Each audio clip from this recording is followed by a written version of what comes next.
Hey, welcome on in, guys. Tobin here with you, and thanks for checking out the channel. Hope you're doing well there. If you guys could subscribe, that'd be great, and appreciate you stopping by. So, Micky Arison goes into the Hall of Fame tonight.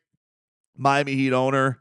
It was a cool night to see everybody there. I'm watching it still right now. Billy Donovan's going in the Hall of Fame. Carmelo's still going to go in. But Micky Arison went in, gave about a 10-minute speech, which probably the most Micky Arison has spoke publicly. I don't know how long.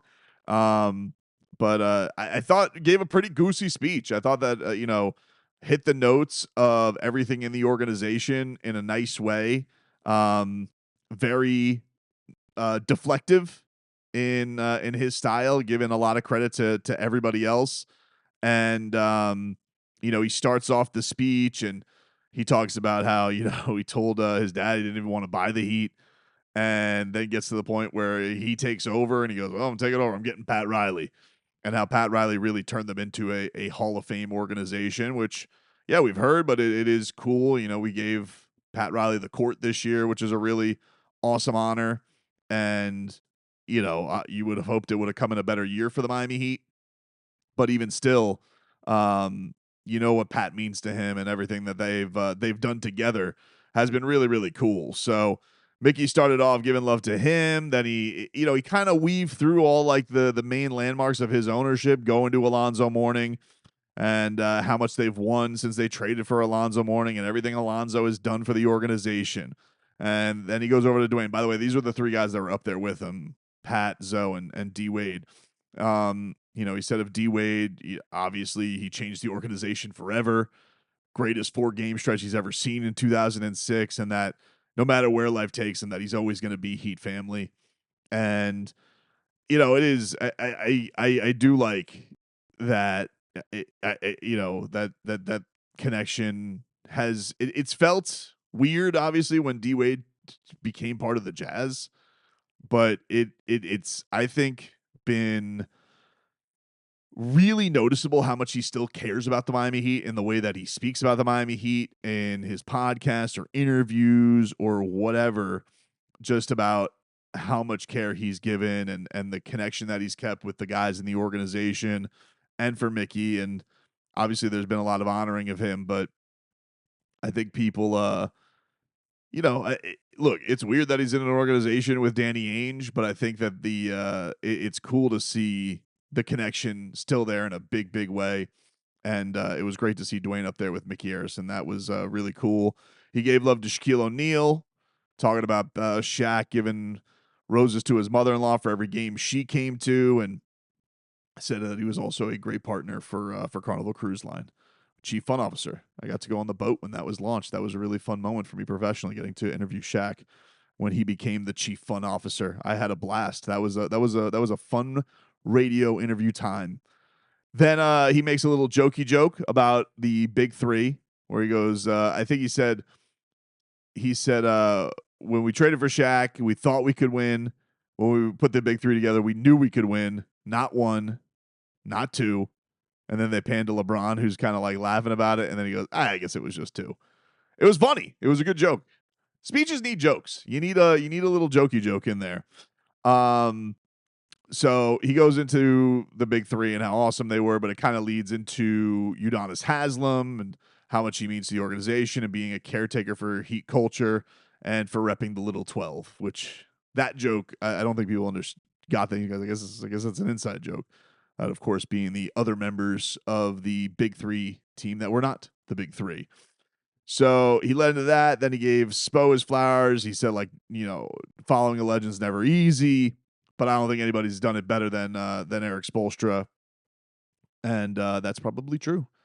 Following Pat Riley is no easy task, and Spo did it pretty damn well. So he goes to Andy Ellis. He gave Andy Ellisberg love for his salary cap work. He gave Eric Woolworth his flowers for all he's done on the business side. And then he gave love to the Heat fans.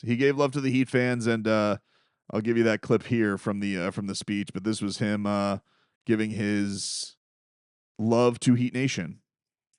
I stand here tonight representing hundreds of employees in the Heat organization, and because of the work of our outstanding coaching staff and 257 different players who have worn the uniform over the last 30 years.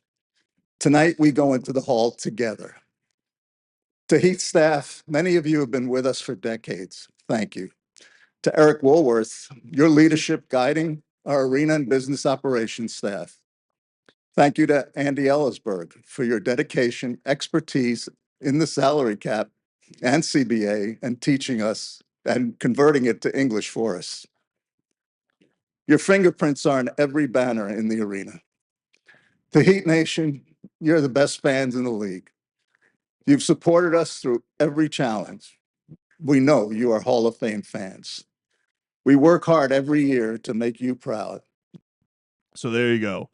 Um, and I know Mickey. I think it was tough for me to see on social media. And look, I know nobody feels bad for billionaires. Okay, I know that. I said on the Steve Ballmer thing, I said one of the reasons people are uh, delighting in Steve Ballmer getting caught in all of this is because people like to see rich people embarrassed. But I do feel bad at Mickey because this is a big deal. I do think that he's built a Hall of Fame organization and bankrolled a Hall of Fame organization and has really done it by putting the right people in place and just getting the hell out of the way, as he said. And I'll play his close to the speech here in just a second. But I have seen the social media reaction, and this is a guy, for as quiet as he is, he's pretty active on social media, and not maybe necessarily in what he necessarily tweets because it's mostly like carnival stuff. But that dude he's got Hawkeyes all over social media, and he's always checking, and he's always looking, and it kind of sucked to see what a lot of the reaction was. And it's kind of like I get it, and I'm sure he gets it. He knows that goes with the territory, but this is still an awesome honor. And I think the thing with owners is with players, there's a break, and then you forget, and then you get the goosies because you remember what they've done in their careers. And with owners, they still own the team. And so if your team's not in a good place right now, which the last 2 years, and especially this year, have not been under the standard that he built, he called Hall of Fame, the fans are going to be pissed. But I heard him today, and I'm going to play this clip for you here. This was on NBA TV, and he talked about how the first one, winning the first title, felt like forever. And it didn't take forever. I mean, it took a long time for them to get that first title. But now the Miami Heat are going on they're going on a run now. We're going into year, what are we at? 12, 13 without a championship. Now there's been finals appearances in there. There's been 3 finals appearances since their last championship, but they haven't gotten it. And he says, yeah, it's felt like forever. I mean, my philosophy is find the best people you can find and let them do their job. And if they're really solid people and they really love what they do, they're going to be successful, and they're going to keep working at it until they're successful. And that's what we've done. We've just tried to keep working at it and working at it, and it seemed like it took forever to get that first championship. And now it feels like forever to get that fourth one. But we're going to keep working at it. And yeah, I think that this is a crazy, like, they want to get back to that mountaintop. And I do think that right now, it just, I think the part of the organization that I wonder is like, where is the plan to get there, right? Because it's not like you have a Dwayne Wade who changed your organization, like he said in the speech, and you have the plan is to add to that guy and you'll be good enough. They had that maybe for a little bit with Jimmy Butler, but they were scared that he was going to break down because of the age that he was at. Dwayne was 23 when they realized this guy was going to be a superstar, or thought that he could be the piece of a championship as a superstar. And right now, you got some nice pieces, but I don't know. I think they don't know if they have championships pieces. So I just say all that just because, Mickey giving the flowers to the fans. I wish the Heat fans weren't as brutal. And I know that like social media cranks up the worst of everybody, but I wish it wasn't as brutal because I barely saw even just like, hey, congratulations. Hey, awesome, awesome weekend for him. Like, all in all, like, this guy owning the organization, like, it does do a lot of Heat fans proud. I'm fully reactionary to everything that's gone on and aware, and I get it. But it is a pretty big honor and a cool thing. And he listed all the people that have been in that organization and have gotten that distinction with them. So, he's a big boy. He could take it, but it kind of, and I know he said something on Levitard about it too. Like, oh, I see on social media, even with everything that we've done, like, what people's reaction can be right now to all this. And so I don't think I don't feel bad for people being outraged about the team. I'm not telling anybody, oh, hey, be grateful. Hey, I get this, dude. Like, you can react how you want to react to, and I understand fans being pissed. I think I've said plenty of things. I've gone on plenty of rants. I understand how lucky I am that I get 4 hours a day on a radio show and this channel and more platforms than I know what to do with. And I understand that it's a different perspective than people who only have social media. But it is still an awesome honor for him. And I wish there would have been a little bit more harmony from Heat Nation to congratulate him as opposed to everybody telling him to sell the team, because it felt like 95-5 as far as like sell the team to nice congratulations.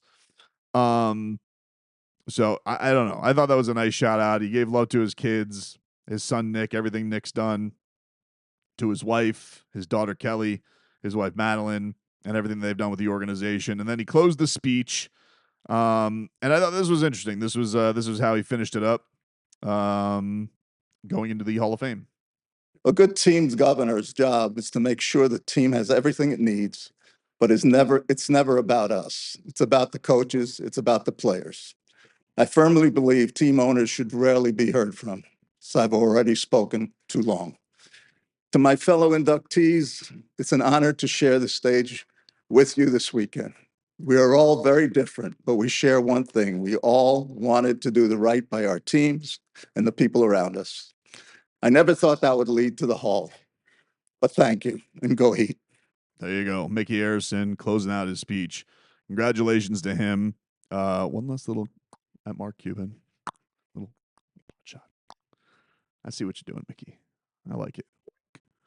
I'm happy about that. But all in all, no, man, I thought it was a great speech. I thought that he did a great job. I'd recommend checking out the 10 minutes. I'm sure you'll see the clips on social media and whatnot. I thought it hit the right moments. And I really like these moments for the organization. I really like when they all get to be together. The pictures, seeing CB, LeBron, D Wade. I'm sure that gave a lot of people some feels. And even for the young Heat fans who were super young when that happened, yeah, it was a time, man. I tell even Panthers fans that are going through it right now, like, you don't know if you get that again in sports. I said this when Dwayne Wade retired. I'm like, you don't necessarily get another Dwayne Wade. Like, the Bulls are still looking for Michael Jordan. Maybe you'll get flashes and you'll get a Derrick Rose, but you don't know. The Dolphins are still looking for their next Dan Marino. You'll get some pretty good guys. Like Jimmy Butler had a really great run with the Heat, but he ain't another Dwayne Wade.